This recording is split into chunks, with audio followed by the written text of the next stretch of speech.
Hey cousin, today I'm making Arepa Dominicana or Torta de Maiz depending what part of the R you're from. I'm starting by preheating my oven to 350 degrees to guarantee a hot and ready oven when it's time to bake. To my pot going on medium-low heat, I add a can of evaporated milk, a can of coconut milk, a can of sweetened condensed milk, 2 tablespoons of unsalted butter, 2 cinnamon sticks, a dash of ground cloves, a dash of salt, and a teaspoon of vanilla. I combine and add half a cup of brown sugar. I promise this won't be too sweet. At this point, you can also add in raisins, but I prefer arepa without raisins. While this is heating, I butter the pan I'll be baking my arepa in. I'm using an 8x2 round pan that I have listed in my Amazon store. Then, I sift in 2 cups of Harina de Maiz. Make sure it's the fine yellow kind. I turn off the flame and using a whisk, I combine until it becomes thick. This takes about 60 seconds and don't stop mixing. You don't want it to clump or burn at the bottom.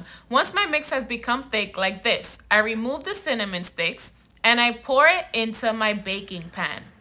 I smooth it over and this bakes in my preheated oven at 350 for 50 minutes. Set a timer. I let it cool for 20 minutes before removing it from the pan and our arepa is perfect. It's the right level of moist, the perfect amount of sweet, and it pairs perfectly con un cafecito. Enjoy, cousin!